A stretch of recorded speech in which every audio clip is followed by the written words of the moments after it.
नमस्कार दोस्तों, एक और चुनाव में भारतीय जनता पार्टी को झटका लगा है। इस चुनाव में भारतीय जनता पार्टी महज एक सीट ही जीतने में कामयाब हो पाई। महाविकास अघाड़ी में शामिल उद्धव ठाकरे की पार्टी ने इस चुनाव में बाजी मार ली।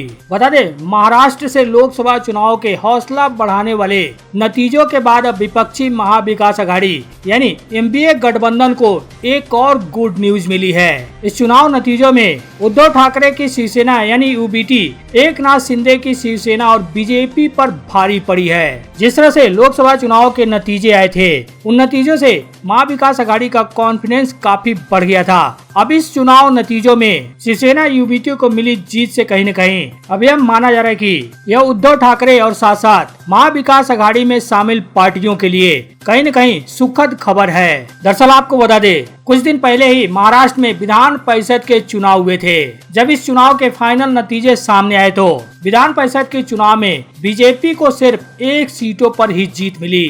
बता दें, महाराष्ट्र में जिन विधान परिषद के सीटों पर चुनाव हुए थे उसमें मुंबई स्नातक, कोंकण स्नातक, मुंबई शिक्षक और नासिक शिक्षक निर्वाचन क्षेत्र में चुनाव हुए थे। इन विधान परिषद की 4 सीटों में से उद्धव ठाकरे की पार्टी ने 2 सीटों पर जीत दर्ज की, तो वहीं सत्ताधारी महायुति गठबंधन को, जिसमें बीजेपी को 1 सीट मिली और एकनाथ शिंदे की अगुवाई वाली शिवसेना को 1 सीट से संतोष करना पड़ा। विधान परिषद की जिन 4 सीटों पर चुनाव हुए थे उनमें मुंबई ग्रेजुएट और मुंबई टीचर सीट पर उद्धव ठाकरे की पार्टी ने जीत दर्ज की। मुंबई स्नातक निर्वाचन क्षेत्र से यूबीटी के नेता अनिल परब ने जीत दर्ज की। इस सीट पर अनिल परब को कुल 44,784 वोट मिले, जबकि बीजेपी के किरण सेलार को 18,772 वोट मिले। बता दें, कुल 64,222 वोट वैध पाए गए और जीत का जो कोटा था 32,112 वोट का था। वहीं प्रथम वरीय के मतदान में यूबीटी के नेता अनिल परब को 44,784 वोट के साथ उन्हें निर्वाचित घोषित किया गया। इसके अलावा मुंबई टीचर सीट पर भी शिवसेना यूबीटी के उम्मीदवार की जीत हुई। यहां से शिवसेना यूबीटी के उम्मीदवार जेम अभ्यंकर ने जीत दर्ज की। अभ्यंकर को मुंबई टीचर सीट पर 11,598 वैध मतों में से 4,083 वोट मिले। मुंबई स्नातक निर्वाचन क्षेत्र से शिवसेना के प्रत्याशी अनिल परब ने जीत पर खुशी जाहिर करते हुए अपनी प्रतिक्रिया देते हुए कहा कि मैं इस जीत को बाला साहेब ठाकरे के चरणों में अर्पित करता हूं। उन्होंने कहा कि बाला साहेब का आशीर्वाद इसी तरह बना रहे। मैं उद्धव ठाकरे और आदित्य ठाकरे का आभारी हूं कि उन्होंने मुझ पर विश्वास दिखाया। परब ने कहा कि मेरी जीत के लिए लड़ने वाले शिवसेना और महाविकास अघाड़ी के घटक दलों को धन्यवाद। उन्होंने कहा कि यह साबित हो गया है कि मुंबई में सिर्फ उद्धव ठाकरे की शिवसेना होगी। वहीं आपको बता दें, इन 4 विधान परिषद सीटों में से एक पर बीजेपी को जीत मिली है। बीजेपी को कोंकण में जीत मिली है। कोंकण ग्रेजुएट सीट में बीजेपी के निरंजन दावखरे ने कांग्रेस के रमेश कीर को हराया है। दावखरे को 1,07,019 वोट मिले, जबकि कांग्रेस उम्मीदवार कीर को 28,585 वोट मिले।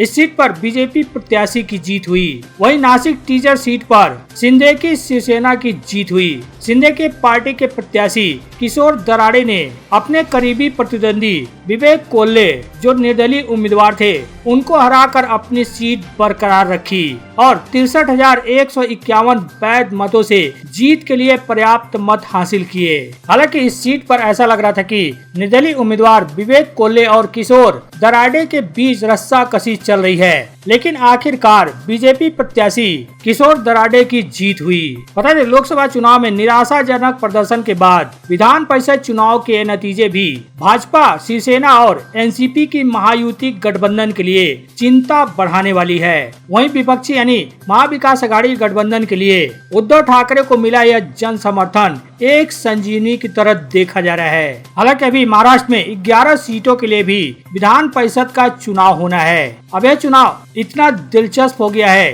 क्योंकि अब 11 सीटों के लिए 12 उम्मीदवारों ने चुनावी पर्चा दाखिल किया है। अब 11 सीटों पर 12 उम्मीदवारों ने पर्चा दाखिल किया है, तो जाहिर सी बात है क्रॉस वोटिंग से ही किसी न किसी उम्मीदवार की जीत होगी। बता दें, जिस तरह से लोकसभा चुनाव के नतीजे आए हैं उसके बाद राज्य में राजनीतिक हालात बदलते हुए नजर आ रहे हैं। अब इस बदलते हालात के बीच 12 जुलाई को 11 विधान परिषद सीटों के लिए चुनाव हो रहे हैं। इन 11 सीटों के लिए कुल 12 उम्मीदवारों ने नामांकन किया था। गुरुवार को नामांकन पत्र वापस लेने की अंतिम तिथि थी और राजनीतिक गलियारों में चर्चा थी कि निर्दलीय उम्मीदवार जयंत पाटिल और ठाकरे समूह के मिलिंद नार्वेकर अपना नाम वापस ले सकते हैं। हालांकि नामांकन पत्र वापस लेने का समय समाप्त होने के बावजूद किसी भी उम्मीदवार ने अपना नाम वापस नहीं लिया। अब 12 जुलाई को होने वाले एमएलसी चुनाव में कांटे की टक्कर देखने को मिलेगी। चूँकि यह मतदान गुप्त रूप से होगा, इसलिए बड़े पैमाने पर वित्तीय खरीद फरोख्त की संभावना भी बनी रहती है। गुप्त मतदान के कारण वोटों के बंटने की भी संभावना अधिक रहती है। इसलिए एक देखना महत्वपूर्ण होगा कि किस पार्टी का वोट बटेगा और किस पार्टी के खाते में जाएगा।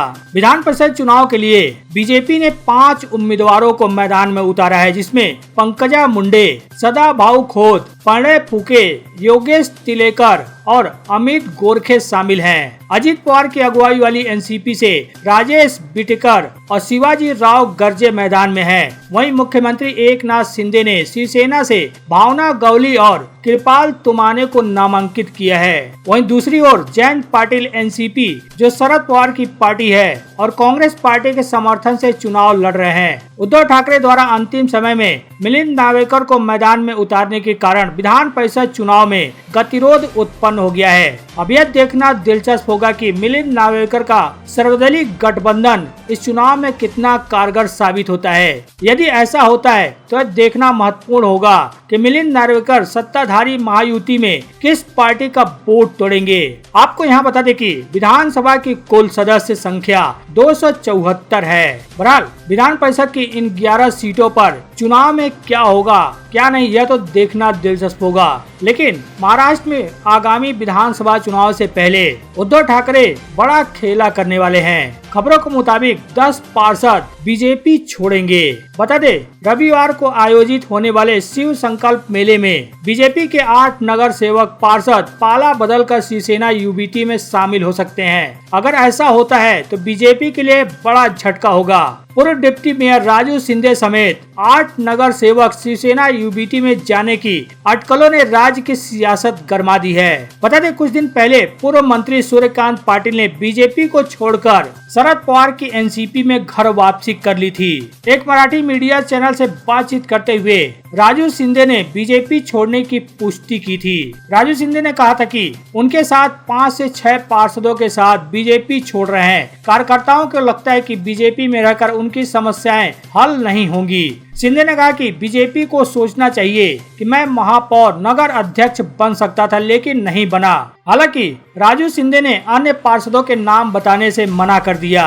राजू शिंदे ने बीजेपी छोड़ने के ऐलान के साथ सीएम शिंदे की अगुवाई वाली शिवसेना के नेता और औरंगाबाद वेस्ट से विधायक संजय सिरसाट के खिलाफ भी मोर्चा खोल दिया है। उनका कहना है कि अगर मुझे मौका मिला तो मैं जरूर विधानसभा चुनाव लड़ूंगा। सिरसाट जीत की हैट्रिक लगाकर 2019 में जीते थे।